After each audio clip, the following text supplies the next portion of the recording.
Hello दोस्तों, मेरा नाम है शुभम एंड गाइस आज के इस वीडियो में मैं आप लोगों से बात करने वाला हूं कि आप लोग अपने व्हाट्सएप की कंप्लीट चैट्स को एक फ़ोन से दूसरे फ़ोन में कैसे ट्रांसफ़र कर सकते हो। वेल ये बहुत आसान है एंड मैं यहां पर ट्रांसफ़र चैट के ऑप्शन की बात नहीं कर रहा हूं, क्योंकि यहां पर क्या होता है, बहुत सारे लोगों को इशू आता है कि उनकी जो चैट है वो 99% पे अटक चुकी है या फिर 50% पे जो है अटक चुकी है। तो इस वजह से उनका जो डेटा है वो लॉस हो जाता है और उनकी चैट्स कंप्लीटली ट्रांसफ़र नहीं होती हैं।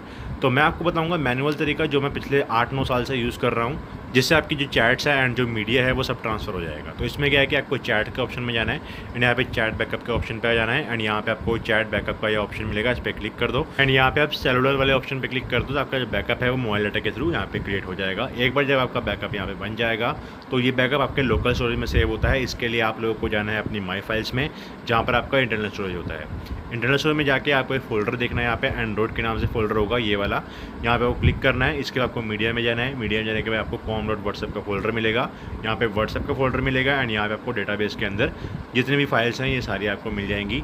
अभी हमने लेटेस्ट बैकअप बनाया तो लेटेस्ट हमारी जो फाइल है उससे ट्रांसफ़र कर लेंगे। अब हमें यहाँ पे पूरा व्हाट्सएप ट्रांसफ़र करना है विद मीडिया, तो हम इस व्हाट्सएप के फ़ोल्डर को अपने दूसरे फ़ोन में ट्रांसफ़र करेंगे, जो कि बहुत सिंपल है। आप लोग अपने किसी भी शेयरिंग टूल से कर सकते हो। मैं यहाँ पे क्विक शेयर का यूज़ कर रहा हूँ। क्विक शेयर करना मतलब बहुत आसान रहता है, बड़ी से बड़ी फाइल यहाँ पे ट्रांसफ़र हो जाती है ईजिली। तो इसमें क्या है कि आपको इस तरीके से ट्रांसफ़र कर देना है। एंड मैं यहाँ पे क्विक शेयर का यूज़ इसलिए कर रहा हूँ क्योंकि यहाँ पे जो चैट्स है ना वो फोल्डर्स के अंदर है और उन फोल्डर को कंबाइन करके एक बहुत बड़ा 2 पॉइंट समथिंग जीबी का यहाँ पे जो है फ़ोल्डर बन रहा है, तो उसको ट्रांसफ़र करने में यहाँ पे आसानी होगी। एक बार जब ये यहाँ पे ट्रांसफ़र हो जाएगा तो कुछ इस तरीके से आपको ऑप्शन दिखेगा, यहाँ पे इसे ओपन कर सकते हो। डायरेक्टली ओपन कर लेना। ओपन करने से क्या होगा, आप डायरेक्ट उस फोल्डर के जो फोल्डर की फाइल्स हैं वहाँ पे चले जाओगे। तो ये व्हाट्सएप का फोल्डर हमें यहाँ पे मिल जाएगा एंड यहाँ पे हम इसे क्लिक करके देख सकते हैं कि हमारा जो डेटाबेस का फोल्डर है वो यहाँ पे आ चुका है और रीसेंट फाइल्स भी हमारी आ चुकी हैं। तो अब आपको करना क्या है, आपको ये जो व्हाट्सएप का फोल्डर यहाँ पे आपको दिखाई दे रहा है, इस फोल्डर को सही जगह पे लेके जाना है। इसको करने के लिए आप लॉन्ग प्रेस करो, यहाँ से मूव कर लो या कॉपी भी कर सकते हो एंड यहाँ पे आपको इंटरनल स्टोरेज में जाना है। उसके बाद फिर से हमें एंड्रॉइड के फोल्डर पे क्लिक करना है, देन मीडिया एंड यहाँ पे com.whatsapp का फोल्डर आपको पहले से दिख रहा है, क्योंकि हमारे फ़ोन में क्या है कि यहाँ पे व्हाट्सएप ऑलरेडी इंस्टॉल्ड हो चुका है। इंस्टॉल होने के बाद व्हाट्सएप का फोल्डर ऑटोमेटिक यहाँ पे बन जाता है। तो com.whatsapp का फोल्डर अगर नहीं दिख रहा तो व्हाट्सएप इंस्टॉल कर लेना, वो बन जाएगा।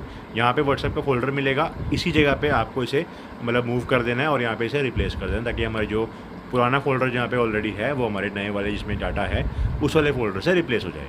तो इसमें क्या है, थोड़ा सा टाइम ले लेता है, मतलब आपको मूव होने में थोड़ा टाइम यहाँ पे ले लेता है, तो इसको हम थोड़ा सा स्किप कर देते हैं। एंड एक बार जब ये हो जाएगा तो आप लोग यहाँ पे देख सकते हो कि हमारा जो फोल्डर है यहाँ पे क्रिएट हो चुका है एंड शो इन फोल्डर पे क्लिक करेंगे तो यहाँ पे हमारी जो फाइल्स है वो यहाँ पे आ चुकी हैं। अब आपको क्या करना है, आपको व्हाट्सएप को ओपन करना है, यहाँ पे एग्री एंड कंटिन्यू पे क्लिक करना है। उसके बाद आपको यहाँ पे नंबर डालना है जिस नंबर का आपने व्हाट्सएप यहाँ पे ट्रांसफ़र किया है। नंबर डालने के बाद नेक्स्ट कर देना है। नेक्स्ट करने के बाद यहाँ पे OTP का जो प्रोसेस होता है वो यहाँ पे होगा एंड यहाँ पे कनेक्टिंग के लिए यहाँ पे येस करना होगा हमें। येस करने के बाद यहाँ पे ट्रांसफ़र का ऑप्शन आएगा, उसे नोट नाउ कर देते हैं क्योंकि हम ट्रांसफ़र कर रहे हैं बट हम मैनुअल तरीके से कर रहे हैं। तो यहाँ पे हमसे रिक्वेस्टिंग कोड यहाँ पे हो रहा है, तो यहाँ पे OTP आएगा आपके फ़ोन पे बेसिकली। तो OTP हम यहाँ पे एंटर कर देंगे। OTP एंटर करने के बाद आपका यहाँ पे वेरीफाई हो जाएगा।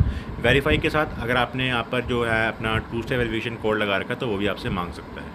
अगर नहीं लगाया तो ये डायरेक्टली हो जाएगा। मेरे केस में लगा हुआ है तो मैं यहाँ पे 2 स्टेप वेरिफिकेशन कोड डाल देता हूँ। इसके बाद यहाँ पे वेरीफाई होने के बाद आप लोगों का व्हाट्सएप इस तरीके से आएगा, जहाँ पे आपको बैकअप का ऑप्शन मिलेगा। यहाँ पे कंटिन्यू कर देना रिस्टोर बैकअप पे एंड यहाँ पे अलाउ कर देना। कोई भी परमिशन यहाँ पे स्किप नहीं करनी है, सबको अलाउ करना है। देन यहाँ पे आपको रिस्टोर फ्रॉम बैकअप का ऑप्शन मिलेगा, ऊपर वाला ऑप्शन पर सेलेक्ट करो एंड कंटिन्यू कर दो। आपका जो बैकअप है वो यहाँ पे रिस्टोर हो जाएगा एंड इसके अंदर जो है यहाँ पे टाइम नहीं लगता, 1-2 सेकंड में काम हो जाता है। एंड यहाँ पे ट्रांसफर जो हमारा हो चुका है, मैसेज आ चुके हैं, नेक्स्ट करेंगे, नाम डालेंगे, नेक्स्ट करेंगे। देन यहाँ पे कनेक्टिंग होगी एंड आपका जो व्हाट्सएप है वो यहाँ पे फिनिशिंग सेटअप में आ चुका है। एंड इसमें क्या है, इनिशियलाइजिंग होती है, यहाँ पर बेसिकली जो चैट्स है वो ऑर्गेनाइज होती हैं। एंड अगेन यहाँ पे हमारा 2 स्टेप वेरिफिकेशन कोड मांग रहा था, एंटर कर देंगे। एंटर करने के बाद हमें यहाँ पे जो चैट्स है हमारी वो यहाँ पे दिख जाएंगी। तो यहाँ पे आपकी जितनी भी चैट्स थी, जितना भी मीडिया था चैट्स के अंदर, जितना भी था जो स्टिकर फाइल जो भी थी व्हाट्सएप के अंदर, वो सारा यहाँ पे ट्रांसफर हो चुका है। एंड इस तरीके से आप इसे मैनुअली ट्रांसफर कर सकते हो। कोई 99% पे या 50% पे अटकने वाली कोई इशू यहाँ पे नहीं आएगा। तो ये था सिंपल तरीका। आपको उम्मीद है आपको वीडियो अच्छा लगा होगा। वीडियो अच्छा लगा तो वीडियो को लाइक कर देना, चैनल को सब्सक्राइब कर देना और मिलते हैं अपने अगले वीडियो में। Guys thank you for watching my video.